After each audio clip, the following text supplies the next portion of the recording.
नमस्कार दोस्तों, मेरा नाम है विशाल। आप सबका स्वागत है स्टॉक बॉक्स के business standard plus financial express video में। यहाँ पर हम डिस्कस करते हैं वो न्यूज़ जो आपके इनकम, आपके खर्चे, आपके जॉब प्रॉस्पेक्ट्स एंड आपके इन्वेस्टमेंट्स की वैल्यू को ना अफ़ेक्ट कर सकता है। आपके इन सारी चीज़ों को वो इम्पैक्ट करेगा। तो बाकी जो नेगेटिव न्यूज़ आप सुनते हैं या क्राइम से रिलेटेड या पॉलिटिक्स से रिलेटेड, वो चीज़ें हम यहाँ पे बिल्कुल भी डिस्कस नहीं करने वाले। तो international events, geopolitical events, business, economics, कोई भी ऐसी चीज़ जो ये सारी फैक्टर्स को अफ़ेक्ट करे, वो हम यहाँ डिस्कस करेंगे। मैं अगर आपको ऐसी वीडियोज़ पसंद है, तो इस वीडियो को आप अभी सब्सक्राइब कर लीजिए एंड प्लीज़ इस वीडियो को लाइक भी कर दीजिए अगर आपको एंड ऑफ द वीडियो तक ये पसंद आए, ताकि हम और लोगों को भी रीच कर पाएँ। मैं एक बार ओवरव्यू ले लेता हूँ आज के आर्टिकल्स का। बहुत ही इंटरेस्टिंग और बहुत सारे आर्टिकल्स हैं, so I will be really quick. सबसे पहला आर्टिकल है rupee hits new low of 84.85 versus dollar. अब इसका क्या इम्पैक्ट आएगा अगर रुपया और कमजोर होता जाता है यहाँ से तो। फिर आता है RIL continues to be a laggard. ये तो देखिए रूपी वाला न्यूज़ सबके लिए इंपॉर्टेंट है, चाहे आप स्टूडेंट हैं, आप जॉब करते हैं, आप रिटायर्ड हैं, डज़न्ट मैटर आप इन्वेस्ट करते हैं, नहीं करते हैं। रिलायंस इंडस्ट्रीज का जो न्यूज़ है ये ज़्यादातर इंपॉर्टेंट उनके लिए है जो इन्वेस्टमेंट करते हैं, चाहे म्यूचुअल फंड्स में करते हो या चाहे नॉर्मली खुद करते हो। अनफेवरेबल डिज़ाइन, ये एक एडिटोरियल आर्टिकल है, काफ़ी अच्छा है, सॉवरेन गोल्ड बॉन्ड्स के बारे में है और ये मैं डिस्कस करने वाला हूँ कि काफ़ी बेनिफिशियल थे ये लोगों के लिए, लेकिन गवर्नमेंट को ये बिल्कुल भी मतलब बहुत एक्सपेंसिव पड़ रहा है, बिल्कुल भी फीज़िबल नहीं लग रहा है यहाँ पे sovereign gold bonds. A, legacy firms rest 51% of EV two wheeler पाए। अब यहाँ पे हम बात कर रहे हैं कि जो नए टेक्नोलॉजीज़ आ रही है ना, इलेक्ट्रिक व्हीकल, सोलर, इसमें जो लेगेसी फर्म्स हैं मतलब पुराने कंपनीज़, वो यहाँ पर कैचअप कर रही है नई कंपनी से टेक्नोलॉजी वाइज़, इनोवेशन वाइज़ किस तरीके से, एंड काफ़ी बड़ा मार्केट कैप्चर भी कर लिया है इन्होंने। Rail freight loading trails modest budget estimates and industry body seeks separate policy for stainless steel sector। तो यहाँ पे हम बात करने वाले हैं रेलवे के फ्रेट से और हमें पता लगेगा कि फ्रेट को देख करके कि क्या इंडिया में इस टाइम पे ओवरऑल जो सेल्स है या प्रोडक्शन है ये कम हो रहा है क्या? ट्रैफिक वॉल्यूम को देख कर के आप ये बता सकते हैं actually. Amazon enters Q-commerce space with 15-minute delivery. अब ब्लिंकिट और इंस्टामार्ट और ज़ेप्टो ये 3 कंपनीज़ थी इस टाइम पे डोमिनेट कर रही है 15 मिनट डिलीवरी वाले सेगमेंट में। अब दुनिया का सबसे बड़ा जो ई-कॉमर्स जायंट है अमेज़न, वो भी इसमें कूदने वाला है एंड अब बड़ा मुश्किल होने वाला है मुझे लगता है इनके लिए आगे पैसा कमाना इस इंडस्ट्री में। चाइना's exports to US surge amid rising tariff concerns। China का जो एक्सपोर्ट है ना यूएस में वो और ज़्यादा बढ़ गया है and amid rising tariff concern, क्योंकि टैरिफ कंसर्न्स और ज़्यादा बढ़ रहे हैं पहले से कि आगे टैक्सेस बढ़ने वाले हैं ट्रम्प के आने के बाद। तो देखते हैं, इंटरेस्टिंग है ये भी, आपको समझ में आएगा कि क्या हुआ है। सेफ गार्डिंग स्टील, इंडिया में ना स्टील सेक्टर को थोड़ा बचाने की ज़रूरत पड़ने वाली है, क्योंकि चाइनीज़ कंपनीज़ बड़ा परेशान कर रही है हमारे स्टील कंपनीज़ को। तो एक बार इसके बारे में डिस्कशन होगी छोटी-सी एंड हम फिर डिस्कस करेंगे इंडियन गवर्नमेंट का one nation one subscription scheme. बहुत ही बढ़िया स्कीम है। इस स्कीम के तहत करीब-करीब मतलब मैं कहूँगा गवर्नमेंट ने 6,000 करोड़ खर्च किए हैं और जहाँ पे ये रिसर्च पेपर्स को पब्लिक करने वाले हैं बेसिकली। आप आराम से रिसर्च पेपर कोई भी है आप एक्सेस कर सकते हो, जो एक काफ़ी एक्सपेंसिव आइटम है। आपको अगर मैं बोलूँ अगर आप रिसर्च पेपर्स पढ़ते हो, हालाँकि सबको पढ़ना चाहिए अगर आप ये ई-जर्नल्स और एससीआई के जो जर्नल्स होते हैं अगर आप ये पढ़ो, एक-एक आर्टिकल आपको 6,000, 7,000, 8,000 तक का भी मिलता है। तो ये बड़ा प्रॉब्लमैटिक है, तो बहुत ही बढ़िया न्यूज़ है ये हमारे रिसर्चर्स के लिए तो मैं कहूँगा। और महाराष्ट्र एंड तमिलनाडु जो है ये पीएलआई मैन्युफैक्चरिंग वेव का सबसे बड़ा फ़ायदा उठा रहे हैं ये 2 स्टेट्स। तो एक इनके बारे में डिस्कशन किया जाएगा कि बाकी स्टेट्स क्या कुछ सीख सकते हैं इनसे। आते हैं सबसे पहले आर्टिकल पर और ये है रूबी के बारे में। रुपया जो है ये नया लो हिट कर चुका है 84.85 का वर्सेस डॉलर। तो ट्रेडर्स एक्सपेक्ट कर रहे हैं इस टाइम पे, ट्रेडर्स कौन, जो करेंसी को ट्रेड करते हैं। बहुत सारे लोग हैं जो ट्रेडिंग करते हैं, इसमें बैंक्स और बहुत सारे प्रोप्राइटरी फर्म्स भी हैं। तो आरबीआई गवर्नर जो नए आए हैं, संजय मल्होत्रा जी, कि ये एक और ज़्यादा फ्लेक्सिबल पाथ लेंगे एक्सचेंज रेट पर। रुपया जो है ये स्लम्प कर चुका है, स्लम्प मैंने कई बार बताया आपको, ये वर्ड यूज़ करते हैं जब कोई चीज़ नीचे चले जाए, नीचे गिर जाए स्टॉक मार्केट में, तो ये स्लम्प होता है या प्लमेट होता है, ठीक है? ये भी यूज़ करते हैं हम, क्रैश भी यूज़ करते हैं कई बार। तो ये मैं कहूँगा इसके सिनोनिम्स हैं, जस्ट मैंने शेयर कर दिए, कभी-कभी मैं कर देता हूँ ऐसे वर्ड शेयर, तो आप देख सकते हैं अगर आप खुद लिखें तो। टू अ न्यू लो 84.85 हो गया है अब रुपया डॉलर के अगेंस्ट, मतलब अब आपको $1 खरीदने के लिए 84.85 रुपए खर्च करने होंगे। एंड गवर्नमेंट जो है, गवर्नमेंट के बॉन्ड यील्ड्स अब ये सॉफ्ट हो चुके हैं। सॉफ्टन होने का मतलब हमेशा क्या होता है, मार्केट में नीचे आना, ठीक है? ये भी आप कह सकते हो, सॉफ्टेन वर्ड भी यही यूज़ होता है इनके सिनोनिम की तरह, बट एग्ज़ैक्टली ये सिनोनिम नहीं है इनका। A day after revenue secretary जो है हमारे संजय मल्होत्रा, जिन्हें आरबीआई का नया गवर्नर बनाया गया, उसके बाद ये चीज़ें हुई। तो अपॉइंटमेंट है, इसकी वज़ह से एक्सपेक्टेशंस बड़े बढ़ गए हैं लोगों के। पोटेंशियल रेट कट लोग एक्सपेक्ट कर रहे हैं। कई लोगों का ये मानना है कि आरबीआई गवर्नर को चेंज ही इसलिए किया गया ताकि जो नए गवर्नर आए उनको पहले ही निर्देश दे दिया गया है कि भैया आप रेट कट करो। ऐसा कई लोग स्पेकुलेट कर रहे हैं कि जल्दी से आप ब्याज दर को घटाओ। मार्केट एक्सपर्ट्स का तो ये कहना है, फॉरेन एक्सचेंज ट्रेडर्स जो हैं वो एक्सपेक्ट कर रहे हैं कि वो फ्लेक्सिबल अप्रोच अपनाएँगे पॉलिसीज़ को लेकर के, मतलब ज़्यादा एडमेंट नहीं रहेंगे, ज़्यादा स्ट्रिंजेंट नहीं रहेंगे कि एकदम नहीं मुझे यही फॉलो करना है, डॉलर रुपी एक्सचेंज रेट को लेकर के। रुपी जो है ये 12 पैसे नीचे आया एंड या फिर 0.14% और सेटल हुआ 84.85 अ डॉलर पे as against Monday's close of 84.73 a dollar. Previous closing low है 84.74 अ डॉलर का, ये विटनेस किया गया फ्राइडे को। जो यील्ड है on benchmark 10 year government bond, ये 6.7% है। मतलब अगर आप ये बॉन्ड्स को आप बाय करते हैं, ठीक है? बॉन्ड्स बाय करना बेसिकली एफडी की तरह है, ठीक है? तो इसमें आपको 6.7% का यहाँ पे यील्ड मिलेगा एज़ अगेंस्ट 6.72% ऑन मंडे। तो फॉरेन एक्सचेंज मार्केट पार्टिसिपेंट्स कह रहे हैं कि जो स्टेट ओन्ड बैंक्स हैं, मतलब सरकारी बैंक्स हैं, उन्होंने डॉलर्स को बेचा है आरबीआई के बिहाफ पर 84.85 पर डॉलर पे, ताकि डेप्रिसिएशन ना हो। डॉलर क्यों बेचेंगे? क्योंकि डॉलर का दाम काफ़ी बढ़ रहा है रुपए के अगेंस्ट, और दाम बढ़ता तब है जब डिमांड ज़्यादा हो। जब डिमांड ज़्यादा हो तो उसको काउंटर करने के लिए सप्लाई ज़्यादा बढ़ाओ, तो इन्होंने डॉलर को बेचा तो मार्केट में डॉलर की सप्लाई बढ़ी, जिससे थोड़ा सपोर्ट मिला रुपए को, नहीं तो हो सकता है 12 पैसे नहीं उल्टा और ज़्यादा गिर जाता, ठीक है? 12 पैसे बहुत बड़ा ड्रॉप है, मैं आपको बता दूँ। ये कोई छोटा-मोटा ड्रॉप नहीं है एक दिन के लिए।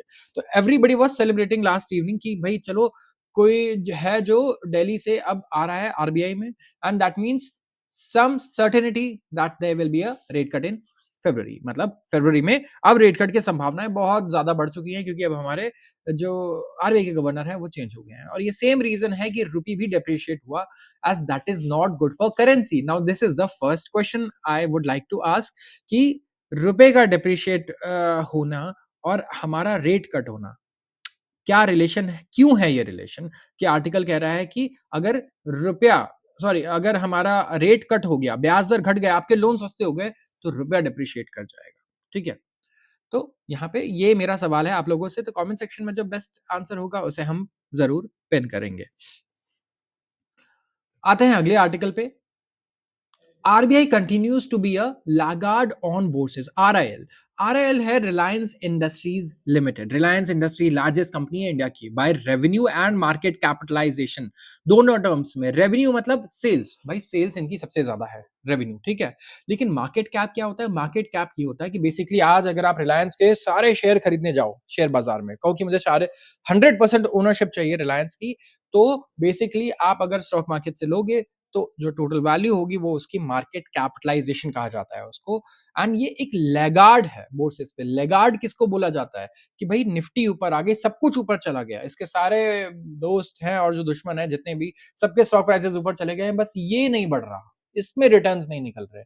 तो कंपनी का जो स्टॉक प्राइस है ना, ये अंडर परफॉर्म कर रहा है। तो जो अंडर परफॉर्म करती है ना कंपनीज, उनको कई बार लैगार्ड बोला जाता है, लैगार्ड वर्ड यूज किया जाता है। तो बेंचमार्क है हमारा बॉम्बे स्टॉक एक्सचेंज का, बीएसई मतलब बॉम्बे स्टॉक एक्सचेंज का सेंसेक्स। एंड शॉर्ट टर्म भी देखो, चाहे आप मीडियम टर्म देखो या लॉन्ग टर्म देखो, रिलायंस इंडस्ट्रीज बेंचमार्क को बीट नहीं कर पा रहा है, मतलब सेंसेक्स को बीट नहीं कर पा रहा है। रिलायंस का जो स्टॉक प्राइस है वो डाउन है 0.8% since December of 2023 compare to 12.5% rally जो सेंसेक्स में देखी गई है ड्यूरिंग दिस पीरियड। सिमिलरली अगर कंपनी के स्टॉक प्राइस की बात करें तो वो 19.3% अप है क्यूमुलेटिवली, अगर आप देखें 2021 के अगेंस्ट, ठीक है। And against 39.5% cumulative rise in benchmark index in the period. तो 2021 से भी बीएसई सेंसेक्स ने ज्यादा रिटर्न दिया है रिलायंस के शेयर से, जो कि ऐसा होना नहीं चाहिए। रिलायंस यूजुअली हमें दिखना चाहिए कि आउट परफॉर्म करे, राइट, इंडेक्स को। अंडर परफॉर्मेंस जो है आरआईएल की, वो क्यों आ रही है? पिछले 6 महीने में ना, सबसे पहले तो काफ़ी ज़्यादा यहाँ पे बिकवाली हुई है इस शेयर में, लोगों ने इसमें प्रॉफिट बुक किया है। इसका शेयर प्राइस जो है ये 18% डाउन है since the end of June this year as compare to 3% benchmark जो ऊपर है 3%, और ये 18% नीचे है। अगर आप देखेंगे तो एनालिस्ट क्या कह रहे हैं रिलायंस इंडस्ट्रीज़ के बारे में? एनालिस्ट कह रहे हैं कि भैया एक तो देखिए कंपनी का जो है ना ये काफ़ी पुअर परफॉर्मेंस भी रहा है, लैकलस्टर फाइनेंशियल परफॉर्मेंस रहे हैं रिसेंट क्वार्टर्स में। नेट प्रॉफिट ओवरऑल देखेंगे तो ये 4.8% नीचे है और जबकि इनके जो सेल्स हैं वो डाउन है 0.2%। तो आरआईएल का जो एडजस्टेड नेट प्रॉफिट है वो डिक्लाइन हुआ है ईयर ऑन ईयर बेसिस पे। येस, इनका नेट प्रॉफिट पिछले साल से कम है, तो शेयर प्राइस भी नहीं बढ़ रहा और आगे के जो प्रोस्पेक्ट्स आ रहे हैं वो भी ऐसे नहीं आ रहे कि नहीं-नहीं ये जो था इन्होंने बस 1 क्वार्टर आराम किया या फिर 1 साल आराम किया, अब ये बिल्कुल फोड़ने वाले आगे, ऐसा भी कुछ नहीं सुनने को मिल रहा है। तो एज़ अ रिज़ल्ट कंपनी का जो नेट प्रॉफिट है ये भी फ्लैट रहा, नैरो रेंज में रहा।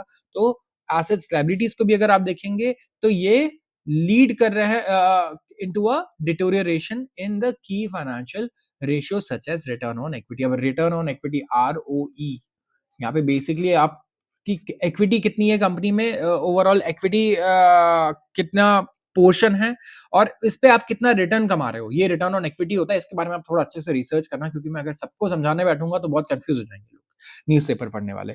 तो फॉर एग्ज़ाम्पल कंपनी ने रिपोर्ट किया नेट प्रॉफिट कितना 15,563 करोड़ रुपए, जो सिर्फ 2% ऊपर है एफवाई 22 2022 के Q3 से एंड सेम पीरियड में जो इंटरेस्ट का खर्चा है इनके वो 58% बढ़ गया है। तो आपकी सेल्स बढ़ रही है कितनी? 2% 4%। आपका नेट प्रॉफिट जो है वो भी बढ़ रहा है कितना 4% और आपका जो खर्चा है इंटरेस्ट का वो बढ़ गया है 58%। तो अच्छा आप ये देखो, मैं रेट कट की बात कर रहा हूँ, सोचो अगर अभी रेट कट हो जाए तो रिलायंस के इंटरेस्ट एक्सपेंसेस अचानक से काफ़ी कम नहीं हो जाएँगे जिनके ऊपर बहुत ज़्यादा बड़ा लोन हो, लाख करोड़ का लोन है फॉर एग्ज़ाम्पल किसी के ऊपर। उसके लिए तो आधा परसेंट बहुत बड़ी बात है। तो इसीलिए हम वेट कर रहे हैं क्योंकि ये कंपनीज़ देखिए कितना खुश होंगी अगर इनके इंटरेस्ट एक्सपेंसेस कम हो जाएँगे।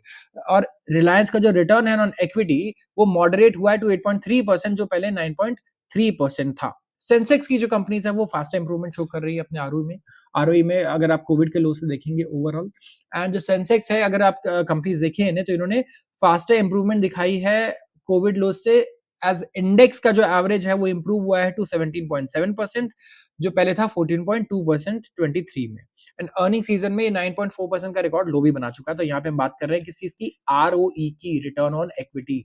इक्विटी के पोर्शन पे कितना रिटर्न निकल रहा है और जब भी आप इन्वेस्ट करते हैं ना किसी कंपनी में फंडामेंटल बेसिस पे जब इन्वेस्ट करते हैं 10 साल के लिए तो ये सब चीज़ें काफ़ी काम आती है आपके लिए। ट्रेडिंग के लिए काम नहीं आती लेकिन ये काफ़ी ज़रूरी है कि आप समझें इन्वेस्टमेंट के लिए इन सारी चीज़ों को। तो आप चाहिए तो मैं एक स्पेशल वीडियो बना सकता हूँ इस चीज़ के लिए। बात करते हैं एडिटोरियल की अनफेवरेबल डिजाइन। अच्छा सॉवरेन गोल्ड बॉन्ड्स के बारे में हम बात कर रहे थे। हमारी एक वीडियो भी है स्टॉक बॉक्स की आप ज़रूर चेक कीजिएगा कि गोल्ड में आप किस तरीके से इन्वेस्ट कर सकते हो, कहाँ सबसे ज़्यादा बेनिफिट है, क्या-क्या तरीके हैं। गोल्ड में बहुत तरीके हैं निवेश करने के। तो उसमें से एक तरीका है ना सॉवरेन गोल्ड बॉन्ड्स और इन्होंने ना गवर्नमेंट के फाइनेंसेस पे काफ़ी इम्पैक्ट डाल दिया है क्योंकि ये एक्चुअली प्रॉफिटेबल है, राइट? देखिए कोई भी चीज़ अगर ऑन एन एवरेज जो मार्केट में रिटर्न है उससे बहुत ज़्यादा रिटर्न दे रही है ना, तो वो टेम्परेरी है। वो क्योंकि एक एसिमेट्री है, वो ज़्यादा दिन तक मार्केट में नहीं रहेगा, वो नॉर्मलाइज़ ही हो जाएगा, चाहे तो वहाँ टैक्स बढ़ जाएगा या फिर ज़्यादा लोग आ जाएँगे जिसकी वजह से इसकी कॉस्ट बढ़ जाएगी, कुछ ना कुछ ऐसा ज़रूर होगा। तो सॉवरेन गोल्ड बॉन्ड जो था, ये इंट्रोड्यूस हुआ था नवंबर 2015 में और अब ये इसे बाहर का रास्ता दिखा दिया गया है। According to the report in this newspaper, इस न्यूज़पेपर की रिपोर्ट के अकॉर्डिंग ही गवर्नमेंट ने कहा कि भई हमें बजटिंग इश्यू हो रही है बॉन्ड्स के लिए जो 18,500 करोड़ के हैं this financial year and but दस फार इट हैज़न्ट इश्यूड एनी इन्होंने कुछ इश्यू नहीं किया है। गोल्ड बॉन्ड्स जो हैं वो they are supposed to mature after 8 year 8 साल की इनकी मैच्योरिटी होती है तो मतलब बेसिकली आज आप इसमें लगा रहे हो ₹1000 तो 8 साल बाद आपको ये मैच्योर होंगे, मिलेंगे और 2.5% पर एनम तो इसके फेस वैल्यू पे ₹1000 आपको हर साल इस पे ब्याज भी मिलेगा। ठीक है? और समझो कि आपने आज ₹1000 के गोल्ड बाय किए हैं, तो 8 साल बाद गोल्ड की जो कीमत है, फॉर एग्ज़ाम्पल 8 साल बाद अगर गोल्ड की कीमत लेट्स से ढाई गुना हो गई, तो आपको कितने मिलेंगे या 2 गुना भी हो गई, ढाई गुना भी हो गई, तो 2500 तो मिलेंगे ही मिलेंगे और साथ में 2.5% पर एनम आपको इंटरेस्ट भी मिलता रहेगा, ठीक है? और ये काफ़ी महँगा पड़ा गवर्नमेंट को, इनके ट्रेज़री पर, क्यों? क्योंकि ये जो है अपने मेन एम में सक्सीड नहीं कर रहे थे, जो इनका मेन गोल था, ठीक है? and they should stand as an example of dangers of trying to use one policy instrument to address multiple different ends. Writer कह रहे हैं कि ये एक बहुत बड़ा एग्जाम्पल है गवर्नमेंट के लिए कि भाई अगर तुम एक पॉलिसी इंस्ट्रूमेंट को यूज करके अलग अलग चीजें अचीव करना चाहते हो ना अलग अलग डिफरेंट डिफरेंट ऑब्जेक्टिव्स तो ये बहुत ही खतरनाक हो सकता है तुम्हारे लिए और गवर्नमेंट को देखो यहाँ पे एक्चुअली यहाँ पे नुकसान हो रहा है कहीं न कहीं, ये सक्सीड नहीं कर पा रहा है गवर्नमेंट के लिए, तभी गवर्नमेंट इसे अब इश्यू नहीं कर रही है और आगे बंद करने वाली है। तो ये जो बॉन्ड्स है ना जब ये इंट्रोड्यूस हुए थे, तो इनसे कुछ एक्सपेक्टेशंस थी। क्या एक्सपेक्टेशन थी इन बॉन्ड्स से? सबसे पहले तो कहा गया कि ये जो फिज़िकल डिमांड है ना गोल्ड की इसको कम कर देंगे, क्योंकि आप फिज़िकली क्यों फिर आप इन्वेस्ट करोगे? आप तो जाओ और ये बॉन्ड्स खरीद लो, है ना? और हिस्टोरिकली गोल्ड की डिमांड काफ़ी हाई रही है फिज़िकल की भी। तो इससे क्या है कि एक हाउसहोल्ड सेविंग्स को आप फाइनेंशियलाइज़ कर रहे हो और गवर्नमेंट का जो ओवरऑल जो कॉफर है उसमें भी पैसा ऐड हो जाएगा। गोल्ड के इम्पोर्ट कम हो जाएँगे, गोल्ड के इम्पोर्ट कम होने से क्या होगा, हमारा जो गोल्ड का इम्पोर्ट होता है उसके लिए पैसे तो डॉलर में देने पड़ते हैं, राइट? तो डॉलर खरीदना पड़ता है, रुपया बेचना पड़ता है, रुपया और कमज़ोर होता है गोल्ड ज़्यादा इम्पोर्ट होने से। तो ये एक इम्पोर्टेंट फैक्टर था। उसके अलावा अगर आप देखेंगे तो बैलेंस ऑफ पेमेंट क्राइसिस हमारा तब हम उभरे ही थे इससे जब ये डिसीज़न हमने लिया तो बैलेंस ऑफ पेमेंट क्राइसिस क्या होता है? जहाँ पे हमें देखना होता है कि पैसा आ कितना रहा है और जा कितना रहा है, ठीक है? क्योंकि अगर आ कम रहा है तो फिर जाने वाला पैसे को कम करना पड़ेगा, खर्च कम करना पड़ेगा। तो इसकी वजह से हमारा काफ़ी क्राइसिस भी हो गया था क्योंकि गोल्ड का बहुत बड़ा एक इम्पोर्ट बिल बैठ गया था हमारे ऊपर और उसके लिए क्या चाहिए हमें डॉलर्स चाहिए। तो जो प्राइस इंक्रीज़ है गोल्ड में 2015 से इसकी वजह से सॉवरेन गोल्ड बॉन्ड जो है ना वो काफ़ी रिम्यूनरेटिव रहे हैं। गोल्ड प्राइसेज़ बढ़े हैं करीब-करीब 11% इनके सीएजीआर ग्रोथ को अगर आप देखिए 11% पर एनम बढ़ रहा है ये, ठीक है? मतलब ₹11 बढ़ रहा है ₹100 पे 1 साल इस साल और अगले साल 111 पे फिर 11 बढ़ रहा है और फिर उसके अगले साल ₹123 पे 11 बढ़ रहा है। मतलब इस तरीके से कंपाउंड कर रहा है जो इसका रिटर्न है वो। तो बहुत बढ़िया रिटर्न रहा है गोल्ड का। एंड ये नोट करना चाहिए कि जो कैपिटल गेन्स टैक्स है, उसमें एग्जेम्पशन है इन बॉन्ड्स में, तो आपको कैपिटल गेन्स टैक्स भी नहीं देना है, आपको इंटरेस्ट भी मिल रहा है और गोल्ड के दाम भी 11% बढ़े हैं। मतलब जिन लोगों ने ये गोल्ड बॉन्ड्स लिए थे ना भाई, इनको तो मज़े आ गए होंगे मैं कहूँगा। और यहाँ पे क्या है, एक डिफिकल्ट बजटिंग एक्सरसाइज़ भी हो रही है गवर्नमेंट के लिए इसकी वजह से, ठीक है? ये एक एक्सपेंसिव सोर्स हो गया है फाइनेंस का as compare to regular bond market और नोशन ये है कि जो गवर्नमेंट है वो इंडिया का जो फेमस हंगर है गोल्ड का, उसको यूज़ कर सकती है अपने बोरिंग कॉस्ट को कम करने के लिए। अब ये बिल्कुल ये नोशन गलत प्रूव हो चुका है। आप नहीं यूज़ कर सकते हो गोल्ड को इस तरीके से अपने फाइनेंसिंग के लिए। ये आपके लिए बेनिफिशियल तो नहीं होने वाला क्योंकि बेनिफिशियल कब होगा? जब इसमें आप काफ़ी कम कॉस्ट बेयर कर रहे हो लेकिन इससे ओवरऑल कॉस्ट जो है गवर्नमेंट को काफ़ी ज़्यादा पे करना पड़ रहा है।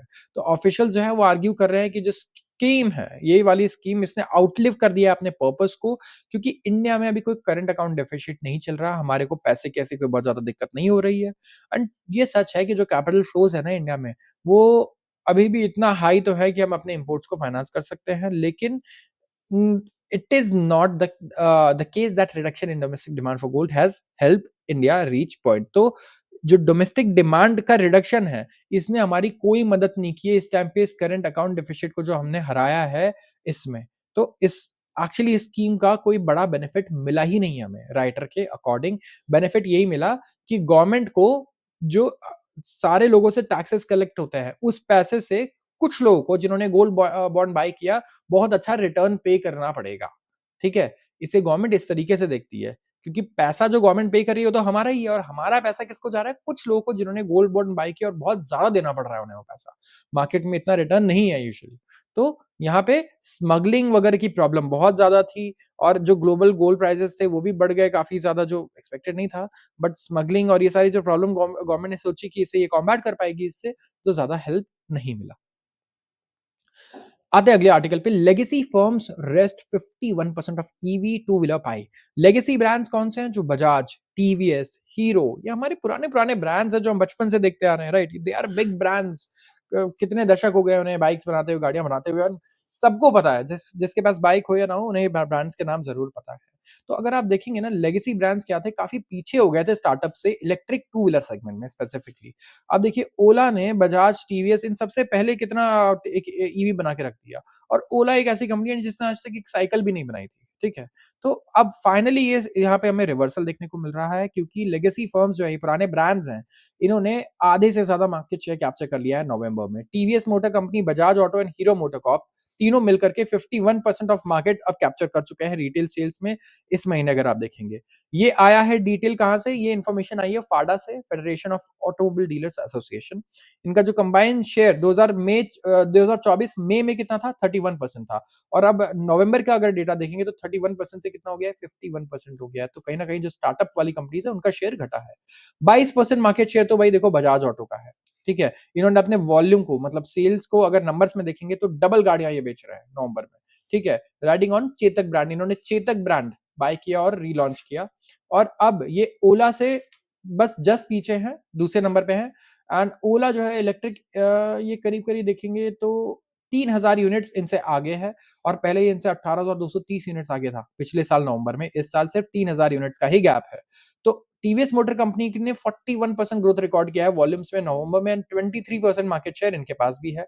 बजाज ने ओवरटेक किया है टीवीएस को सितंबर में। ये हमने न्यूज़ में कवर भी किया था हमारे पेपर वीडियो में। सेकंड पोज़ीशन पर आ गया, पहले बजाज थर्ड पोज़ीशन पे था, लेकिन टीवीएस ने फिर से रिकैप्चर कर लिया है स्पॉट को और बजाज को तीसरे नंबर पर ढकेल दिया। तो देखिए दूसरा और तीसरे नंबर पे तो कॉम्पिटिशन काफ़ी है। पहला नंबर लेकिन ओला ही डोमिनेट कर रहा है इस वक़्त, तो हमें देखना होगा कि क्या ओला को ये लोग आगे क्रॉस कर पाते हैं या नहीं कर पाते हैं। दिल्ली बेस्ड कंपनी ने ऑलमोस्ट डबल कर लिया अपने वॉल्यूम्स को, रिटेन किए हैं अपने किया है अपने टैग को of being fifth largest player in this category with a 6% market share. जो लेगेसी प्लेयर्स मतलब जो ट्रेडिशनल ऑटोमेकर्स हैं इनका गेन है डिस्पाइट जो 3 manufacturing maintaining a premium price over market leader Ola. अब ये पैराग्राफ क्या कह रहा है? ये जो गेन्स है ना, जो हम 31% से आप देख रहे हैं 51% का जो गेन आया है ये इसके बावजूद आया है कि इनके जो प्राइसेज़ हैं ये काफ़ी प्रीमियम प्राइस पे है as compare to Ola scooters. तो अगर आप ओला की ईवी को कंपेयर करेंगे बजाज, टीवीएस और हीरो से, आप देखेंगे वो बहुत सस्ता है इनसे। बट स्टिल ये लोग मार्केट कैप्चर कर पा रहे हैं और उसके रीज़न भी हैं क्योंकि इनके पास बहुत सारे शोरूम्स हैं ऑलरेडी, ऑलरेडी पूरे इंडिया में सर्विस सेंटर फैले हुए हैं। तो इन्हें ये सब चीज़ों में कोई दिक्कत नहीं है ना। और आप देखेंगे कि ओला कहीं न कहीं यहाँ पीछे रह गया थोड़ा, जो इसकी ब्रांडिंग थोड़ी खराब हुई है व्हेन इट कम्स टू जो न्यूज़ आता है और जो नैरेटिव बिल्ड हुआ है अराउंड ओला रिसेंटली कि प्रॉब्लम हो रही है, आग लग रही है, सर्विस सेंटर में बहुत बड़ी भीड़ है, ये काफ़ी प्रॉब्लमैटिक है। जो बजाज ऑटो के एवरेज प्राइस हैं फॉर चेतक ये है 1,12,800।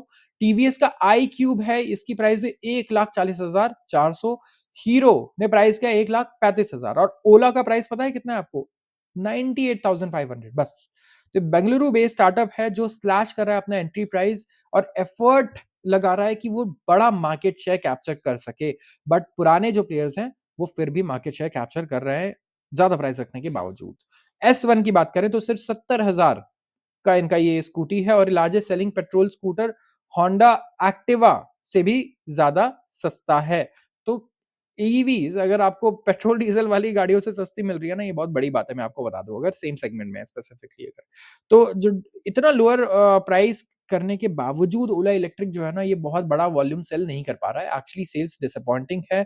मार्केट शेयर आधे से भी कम हो चुका है 7 मंथ्स में 52% था, अप्रैल में अब सिर्फ 25% रह गया है एंड ये सिर्फ इकलौता लार्ज प्लेयर था जिसका actually overall year on year जो अगर आप देखेंगे शेयर है, यहाँ पे नीचे आया है। तो लास्ट मंथ ओला ने लोअर किया अपने एंट्री प्राइस को इवन फर्दर। अब ये और सस्ता कर रहे हैं और इन्होंने 40,000 में भी कुछ लॉन्च कर दिया है यहाँ पे इकोनॉमी वर्कर्स के लिए। ठीक है, एक नया गाड़ी लॉन्च कर रहे हैं। तो ओला यहाँ पे कॉस्ट पे गेम खेलना चाह रहा है जहाँ पे लेगेसी प्लेयर्स कॉस्ट को बिल्कुल देख ही नहीं रहे हैं। वो कह रहे हैं नहीं हम तो महँगा ही बेचेंगे, हम सस्ता बेचेंगे ही नहीं। तो ये मैं कह रहा हूँ काफ़ी टफ कॉम्पिटिशन होने वाला है इलेक्ट्रिक टू व्हीलर सेगमेंट में एंड लेट मी नो आपका क्या ओपिनियन है? आपके हिसाब से आप किसको प्रेफ़र करोगे? आप किस पे बेट करोगे? अगर आज फॉर एग्ज़ाम्पल आपको इन्वेस्ट करना है, ओला, हीरो, बजाज या टीवीएस, चारों में से अगर आपको इलेक्ट्रिक लेनी है जस्ट इन केस, अगर आपको लेनी ही पड़े तो आप कौन-सी इलेक्ट्रिक स्कूटी लोगे? और अगर इन्वेस्टमेंट करना पड़े, तो आप किसमें इन्वेस्टमेंट करोगे? ज़रूर आप मुझे बताओ कमेंट सेक्शन में एंड विल ऑल नो कि लोगों का क्या ओपिनियन है एक्चुअली इस चीज़ को लेकर के। आते हैं अगले आर्टिकल पे rail freight loading trails modest budget estimates. तो रेल फ्रेट की यहाँ पे बात हो रही है बेसिकली हमारी मालगाड़ियाँ आपको पता है काफ़ी सारा हमारा जो फ्रेट है पूरी कंट्री में इधर से उधर हमारे सामान को लेकर जाती है और एक बहुत बड़ा मीडियम है हमारे सप्लाई चेन का, राइट? तो फ्रेट ट्रैफिक जो है ना हमारे इंडियन रेलवे में ये स्लो डाउन हुआ है यहाँ पे। पहले 8 महीने अगर आप देखेंगे एफवाई 2025 के तो यहाँ सिर्फ 2.1% ग्रोथ थी वॉल्यूम्स में, अगर पिछले साल से कंपेयर करें सेम पीरियड में। जो ग्रोथ रेट था अप्रैल से नवंबर में ये एक्चुअली गवर्नमेंट के जो एस्टिमेट्स थे 4.5% के बजट में जो लाए गए थे उससे भी आधा है। एंड एक्सपर्ट्स का कहना है कि जो स्लो डाउन है ना वो एक तो हाई बेस इफेक्ट की वजह से हुआ है, ठीक है? इमीडिएटली आफ्टर पैंडेमिक बट ये इकोनॉमिक एक्टिविटी में स्लगिनेस भी दिखाता है एंड हमें ये स्लगिनेस दिखी भी थी जब आपने देखा कि 5.4% का अगर हम लोग जीडीपी ग्रोथ रेट रिकॉर्ड कर रहे हैं, तो ये जो स्लगिश ग्रोथ रेट है ये इस वजह से भी आया होगा ना, क्योंकि यहाँ पे हमारे आप देखिए प्रोडक्शन कम रहा सर्विसेज़ का, सप्लाई ओवरऑल कम हुआ, इधर से उधर ट्रांसपोर्टेशन कम हुआ, तो ट्रांसपोर्टेशन एक बहुत इंपॉर्टेंट फैक्टर है। एंड अगर आप देखेंगे ना, कंपनीज़ और ट्रेडर्स जो बड़े-बड़े फर्म्स हैं, एचएफटीज़ देख लो या चाहे बड़े-बड़े हेज फंड्स, ये मैरीटाइम डेटा एक्चुअली लाइव देखते हैं कि भाई क्या हो रहा है मैरीटाइम डेटा में, बताओ। हमारे इंपोर्ट्स घट रहे हैं, बढ़ रहे हैं, क्या हो रहा है? एक-एक डेटा ये मैच करते हैं, ठीक है? कि इंडिया का यहाँ पे क्या चल रहा है, कहाँ पे कितना एक्सपोर्ट बढ़ रहा है, घट रहा है, ताकि ये लोगों से पहले इन्फॉर्मेशन यूज़ करके अपनी पोज़ीशंस को बना सकें, ट्रेड कर सकें। तो अगर आप देखेंगे, ये बहुत इम्पोर्टेंट इकोनॉमिक इंडिकेटर की तरह है। ये चीज़ें, इन्हीं को हम लोग इंडिकेटर बोलते हैं, ठीक है?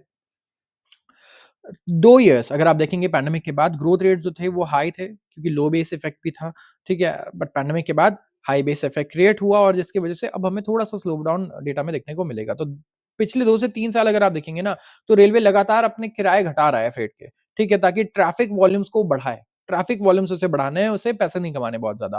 और जो फ्रेट रेवेन्यू है, वो क्लोज़ली रिज़ेम्बल करती है वॉल्यूम को। 2022 में फ्रेट रेवेन्यू ग्रो कर रहा था कितना? 20% प्रीवियस ईयर से। एंड सब्सिक्वेंट ईयर में अगर आप देखेंगे ना, ग्रोथ रेट 15% पे आ गया, एफवाई 23 में, एंड 4% पे आ गया एफवाई 24 में। तो 2025 फाइनेंशियल ईयर का जो बजट एस्टिमेट था ना, वो कह रहा था कि यहाँ पे फ्रेट रेवेन्यू आएगा 1,74,500 करोड़ का, जहाँ पे ग्रोथ होगा सिर्फ 7% का। तो ये बेसिकली कॉस्ट को और कम कर रहे थे फ्रेट के लिए, ताकि ये वॉल्यूम को ज़्यादा वॉल्यूम पे खेलेंगे पूरा।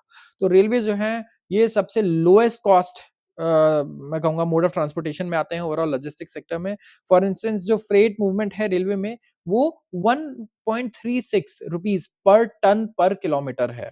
एंड रोड सेगमेंट जो सबसे बड़ा कंपटीटर है इसका, वो है 2.5 रुपीज़ पर टन पर किलोमीटर। तो ट्रांसपोर्टेशन ऑफ गुड्स अगर आप वाटर से देखेंगे, वो सबसे सस्ता होता है 1.06 पर टन पर किलोमीटर। लेकिन इंडिया में तो आप हर चीज़ वाटर से कनेक्ट नहीं कर सकते हो ना, वाटर से नहीं भेज सकते हो, हमारे वाटर वेज तो नहीं है इतने। तो यहाँ पे रेलवे एक बहुत मैं कहूँगा कॉस्ट फ्रेंडली भी माध्यम बन जाता है हम लोगों के लिए। तो जो फ्रेट वॉल्यूम में स्लो डाउन है, वो थोड़ा कंसर्निंग है। ओवरऑल जो ग्रोथ है इकोनॉमी का, ये कहीं न कहीं उसका जो नंबर है, वो भी यहाँ पे रिफ्लेक्ट करता है।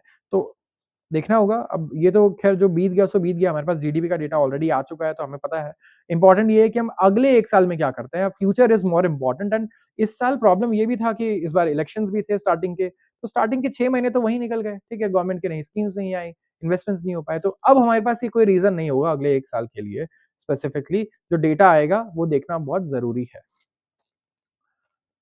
आते हैं अगले आर्टिकल पे, Amazon enters Q commerce race with 15 minute delivery. अब जितने लोग ज़ोमैटो के फैन हैं, स्विगी के फैन हैं, ज़ेप्टो के फैन हैं, और जो इन्वेस्टमेंट वगैरह करके बैठे हैं इनमें, उनके यहाँ पे मैं कहूँगा उनके लिए थोड़ा-सा बैड न्यूज़ है। और बैड न्यूज़ क्या है कि कस्टमर्स जिनको ग्रोसरी आइटम चाहिए 15 मिनट में ना, वो अब क्या कर सकते हैं, अपने शॉपिंग प्रेफ़रेंस को चूज़ कर सकते हैं।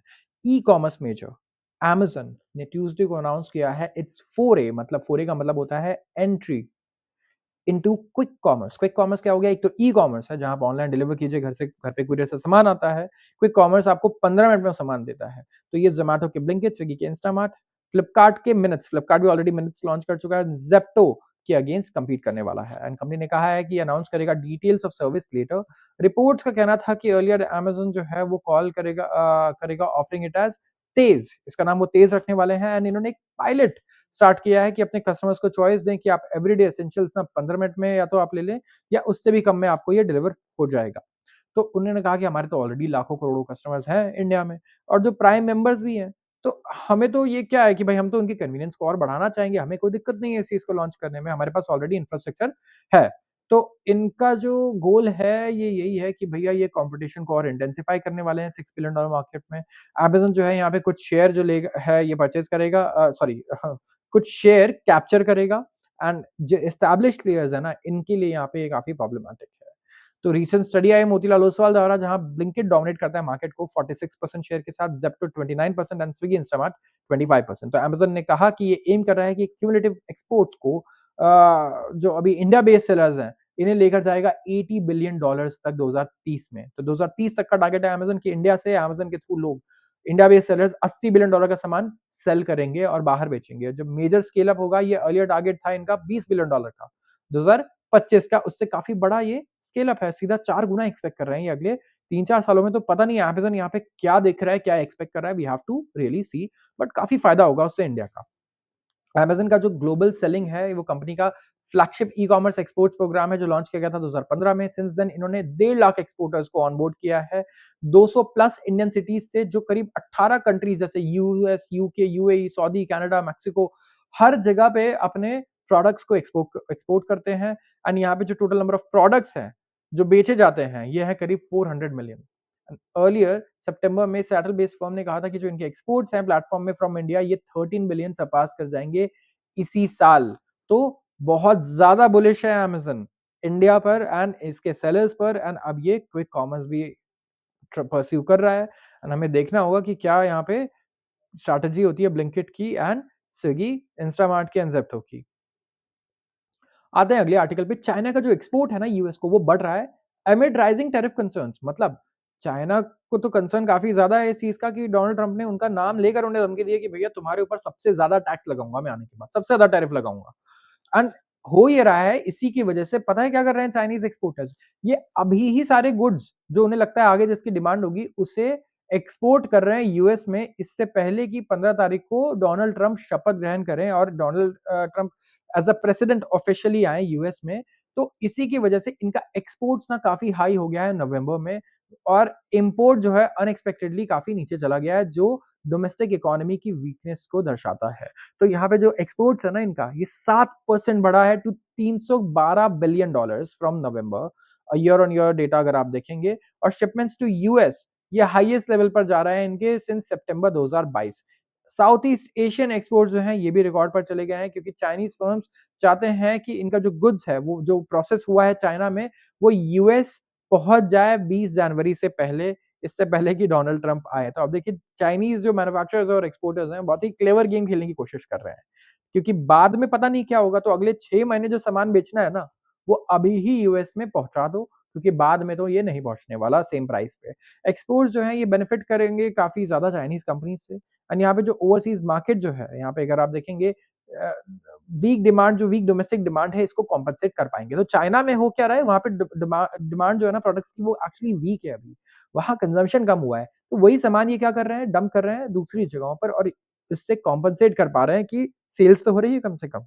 तो इनका जो स्ट्रॉन्ग सेल्स है वो एक ब्राइट स्पॉट रहा है इकोनॉमी के लिए एंड इसकी वजह से क्या हुआ है कि कंट्रीज़ रेज़ कर पाई है और अभी कंसिडर कर रही हैं अपने ट्रेड बैरियर्स को against influx of Chinese products. तो चाइना का जो इकोनॉमी है वो रिलायंट है मैन्युफैक्चरिंग पे एंड एक्सपोर्ट्स पे इस साल। डोमेस्टिक डिमांड ऑलरेडी वीक है तो मैन्युफैक्चरिंग प्लस एक्सपोर्ट होना बड़ा ज़रूरी है।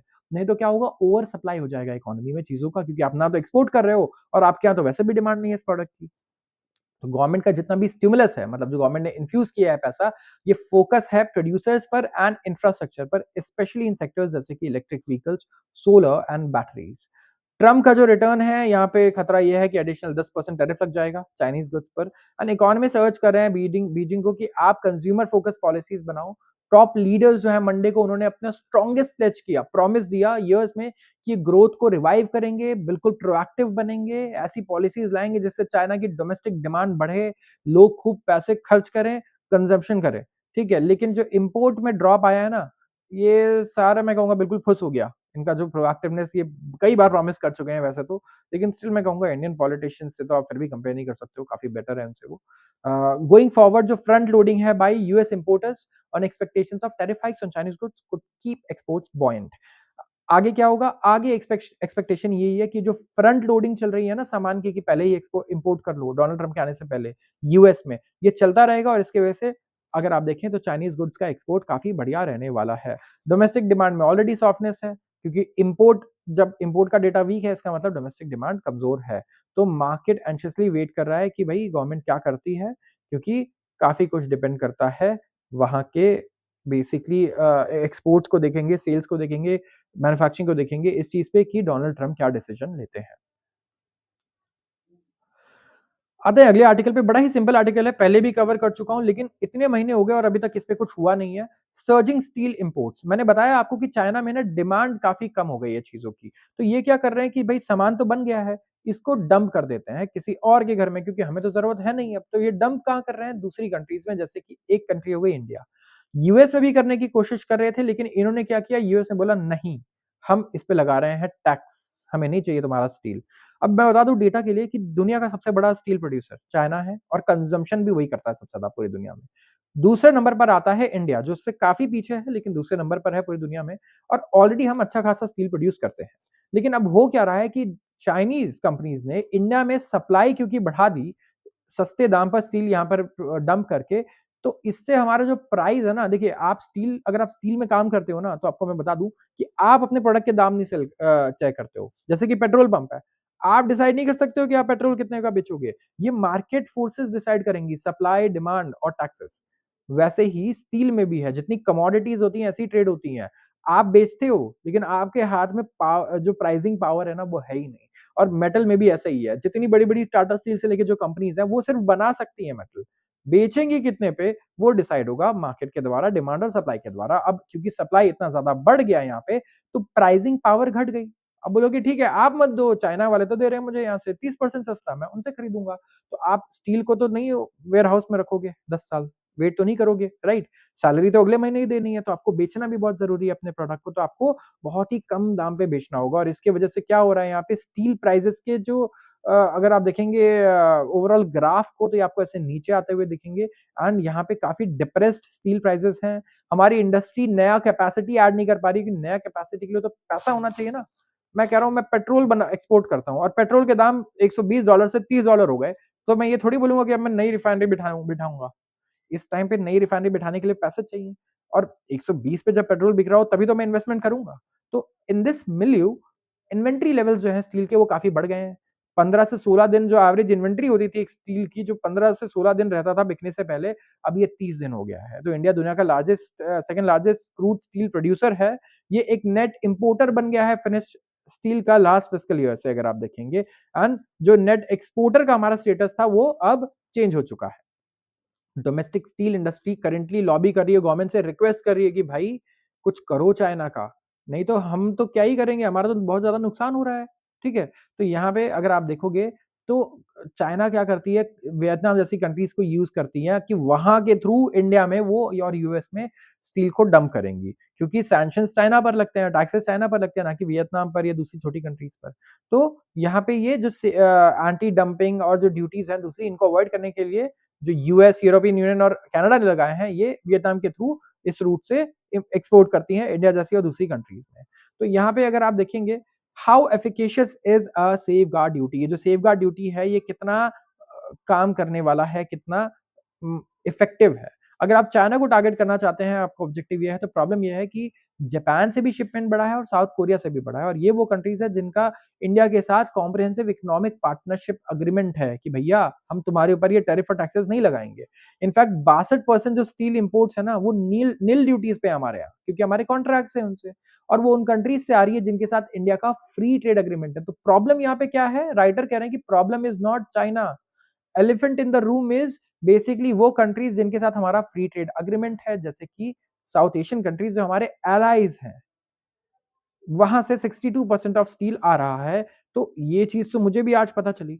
तो सेफगार्ड ड्यूटी जो है इसका कोई इम्पैक्ट नहीं होने वाला है इन शिपमेंट्स पे, क्योंकि आप ये देखो कि जो प्रोसेस है टू इम्पोज़ कर्व्स, इसमें एक तो टाइम भी लगता है, 4 से 6 महीने लग जाएँगे पेपर वर्क कंप्लीट करने में, ठीक है? जो फाइनलाइज़ होगा।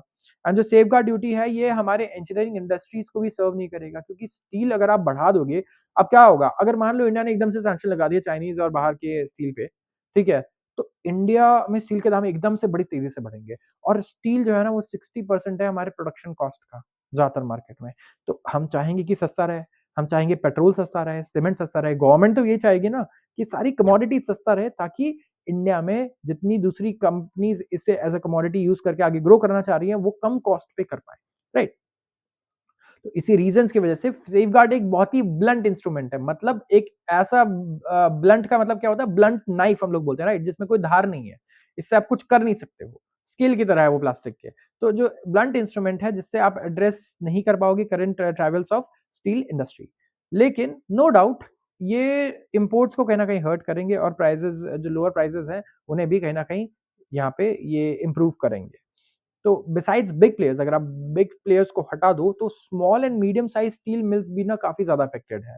41% ऑफ टोटल आउटपुट ये छोटी और मीडियम कंपनी से आता है, जहाँ पे 15 लाख से ज़्यादा वर्कर्स काम करते हैं और इनका जो कैपेसिटी है ना, वो काफ़ी ड्रॉप हो गया है। मतलब मेरे यहाँ जैसे मान लो मैं 1 टन डेली प्रोड्यूस कर सकता हूँ, तो ये मेरी 100% कैपेसिटी है। लेकिन अगर मैं सिर्फ 30% ही प्रोड्यूस करूँगा, 30 टन प्रोड्यूस करूँगा, 0.3 टन, तो यहाँ पे क्या होगा? मेरा फिक्स कॉस्ट तो उतना ही है, सैलरी उतनी ही लोगों को देनी है, कॉस्ट रेंट उतना ही है और मैं बेच कितना रहा हूँ? सिर्फ 30% जितना मैं बेच सकता हूँ, तो ये मेरे लिए काफ़ी बड़ा लॉस है। तो छोटी कंपनीज़ भी काफ़ी सफ़र कर रही हैं। तो यहाँ पे ये बहुत बड़ा चैलेंज होने वाला है गवर्नमेंट के लिए और स्टील कंपनीज़ के लिए भी, अगर मैं बता दूँ आपको, क्योंकि चाइनीज़ इम्पोर्ट्स जो हैं वो यहाँ पे रहने वाली है और प्रॉब्लम चाइनीज़ इम्पोर्ट सिर्फ नहीं है। तो स्टील प्राइसेज़ जो हैं, अगर वो $450 से $500 रहते हैं पर टन, तो ये किसी भी स्टील कंपनी के लिए बहुत डिफ़िकल्ट होने वाला है कि वो आगे ग्रो करे, बहुत एक्सपेंशन करे या इन्वेस्टमेंट करे। वो इन्वेस्टमेंट नहीं करेंगे और उन्होंने कहा कि जो गुड प्लेस है प्राइसेज़ का, वो है $550 से $650 पर टन और ये तभी होगा जब चाइनीज़ इम्पोर्ट्स को यहाँ से आप आधे पे लेकर आओगे तो। बात करते हैं one nation one subscription scheme की। काफ़ी बढ़िया ये स्कीम है, मैंने आपको बताया और ज़्यादा कुछ इसमें मैं डिस्कस करूँगा क्योंकि इसमें ऑलरेडी लोगों को पता चल गया होगा, ये एक्चुअली थोड़ा-सा पुराना है बट अभी न्यूज़पेपर में आया है हमारे। करीब साढ़े 6,000 आप देखेंगे ना गवर्नमेंट हायर एजुकेशन इंस्टीट्यूशंस और central government research development institutions हैं, जो एक्सेस कर पाएँगे 13,000 स्कॉलरली इलेक्ट्रॉनिक जर्नल्स 30 पब्लिशर्स से अक्रॉस द वर्ल्ड, सिर्फ एक प्लेटफ़ॉर्म पे और ये 1 जनवरी 2025 से एक्टिव होने वाला है और ये बहुत ही रिस्पेक्टेड नेम्स हैं, ठीक है? जो ये पब्लिशर्स हैं, आप देख सकते हैं स्प्रिंगर नेचर, वाइली, ब्लैकवेल, मतलब बहुत महँगे-महँगे इनके पब्लिश होते हैं। अगर मैं बताऊँ आपको, अगर आप मास्टर्स कर रहे हैं, पीएचडी रिसर्च कर रहे हैं, कुछ भी कर रहे हैं, आप देखेंगे कि बहुत महँगी आती हैं एंड इसके लिए 6,000 करोड़ का बजट गवर्नमेंट ने एलोकेट किया है। तो स्टूडेंट्स और रिसर्चर्स हैं, ये इसे एक्सेस कर पाएँगे एंड उनके लिए काफ़ी ज़्यादा बेनिफिशियल होगा जो अंडर फंडेड इंस्टीट्यूशंस हैं tier 2, tier T city 3 cities में। जो ज़्यादा बड़ी सिटीज़ में नहीं है, जहाँ पे ज़्यादा बड़ा बजट नहीं होता है एंड इसमें काफ़ी बेनिफिट मिलेगा। इन लोगों को भी, इनका कॉस्ट भी काफ़ी कम होगा। रिसर्चर्स के लिए काफ़ी ज़्यादा बेनिफिट होगा जो टियर 2, टियर 3 सिटीज़ में रह के रिसर्च कर रहे हैं और अगर आप चाहते हो ना कि कॉस्मोपॉलिटन दिल्ली, मुंबई, बैंगलोर और चेन्नई में भीड़ कम हो, तो आपको टियर 2 सिटीज़ में पैसा निवेश करना होगा ताकि वहाँ का आदमी वहीं रह कर के रिसर्च करे, एकेडमिक्स भी में भी जाए और जॉब भी कर पाए। तो इससे करीब काफ़ी लोगों का जो काफ़ी ज़्यादा बड़ा कॉस्ट है, मैं कहूँगा कॉलेजेस से लेके, इंस्टीट्यूशन से लेके इंडिविजुअल्स का, वो कम होने वाला है। तो ज़रूर इसे आप ट्राई करें एंड ये मैंने देखा है कि ट्विटर वगैरह पे फॉरेनर्स जो हैं, उन्होंने कवर किया है लेकिन इंडियन लोगों को इसके बारे में नहीं पता है। आते हैं अगले आर्टिकल पे, लास्ट आर्टिकल है ये, Maharashtra Tamil Nadu ride into PLI manufacturing wave. अब प्रोडक्शन लिंक इंसेंटिव स्कीम है हमारे यहाँ, जिसमें आप जितना मैन्युफैक्चरिंग करोगे, आपके पास टारगेट्स हैं, अगर आप उसको अचीव करोगे, आपको गवर्नमेंट से बड़े इंसेंटिव्स मिलेंगे। तो महाराष्ट्र, तमिलनाडु, हरियाणा, कर्नाटका, ये सबसे आगे चल रहे हैं इस टाइम पे इंडिया के इलेक्ट्रिक व्हीकल मैन्युफैक्चरिंग इकोसिस्टम में। करीब 250 में से 257 में से 200 जो मैन्युफैक्चरिंग फैसिलिटीज़ और इंजीनियरिंग रिसर्च डिज़ाइन यूनिट्स है ना, वो इन स्टेट्स में गए हैं। अब ये सोचिए जिनका मैंने नाम लिया, महाराष्ट्र, तमिलनाडु, हरियाणा और कर्नाटक, सिर्फ 4 स्टेट्स में। जो फैसिलिटीज़ हैं, बेसिकली इनका एफर्ट लगाना है, इनका काम ये है कि एफर्ट लगाएँ कि लोकलाइज़ कर पाएँ एडवांस ऑटोमोटिव टेक्नोलॉजीज़ को, लोकली ये प्रोड्यूस हो, लोकली रिसर्च हो, एक बढ़िया डोमेस्टिक और ग्लोबल सप्लाई चेन हो कि आपने यहाँ बनाया, यहीं से आप यूएस भेज दो चाहे। यहाँ से ही आपको हम कनेक्टिविटी दे देंगे। तो महाराष्ट्र जो है लीड करता है टाली में, 77 फैसिलिटीज़ है, तमिलनाडु में 46 है और हरियाणा में 37 है, कर्नाटका में 28 है। तो जो दूसरे स्टेट्स हैं, जहाँ मतलब सिग्निफिकेंट जिनका कंट्रीब्यूशन है, वो आते हैं गुजरात, उत्तर प्रदेश, उत्तराखंड। 12, 13 एंड 12 आंध्र प्रदेश, झारखंड, राजस्थान जो है इनके पास करीब 4 से 8 यूनिट्स है एंड दिल्ली, केरला एंड पुडुचेरी के पास भी 1 फैसिलिटी है ईच। तो मेजर जो ईवी कंपनीज़ हैं, उन्होंने एंकर किया अपना प्रेजेंस स्टेट्स में एंड महाराष्ट्र यहाँ पे हाउस करता है फैसिलिटीज़ बड़ी-बड़ी कंपनीज़ के लिए, जैसे Tata motors, Mahindra and Mahindra, Bajaj auto. Tamil Nadu boast करता है plants of Tata motors, JLR, Ola electric, TVS motors, Ather energy. तो 2021 में लॉन्च हुआ और 26,000 करोड़ के करीब का बजट था। अगले 5 साल का पीएलआई ऑटो स्कीम एम करता है कि बेसिकली जितने भी ज़ीरो एमिशन करने वाले, ज़ीरो पॉल्यूशन करने वाले जो व्हीकल्स हैं ना और नई टेक्नोलॉजी पे जो काम कर रहे हैं, हाइड्रोजन हो, ईवी हो, कुछ भी हो, इनको हम लोग प्रमोट करेंगे, इनको हम लोग इंसेंटिव्स देंगे मैन्युफैक्चरिंग करने पर। तो काफ़ी बढ़िया यहाँ पे ये स्कीम निकला और यहाँ पे काफ़ी जो बड़े-बड़े हमारे जितने भी प्लेयर्स हैं ना, उन्होंने बहुत इसका फ़ायदा भी उठाया है। तो आज के लिए बस इतना ही। अगर वीडियो अच्छी लगे तो प्लीज़ सब्सक्राइब करें और वीडियो को लाइक ज़रूर करें। काफ़ी सारे लोग वीडियोज़ देखते हैं बट हमारे पास इतने लाइक्स नहीं होते। सो प्लीज़ आप लाइक भी करें ताकि ये ज़्यादा से ज़्यादा लोगों तक पहुँचे। आप सबका बहुत-बहुत धन्यवाद।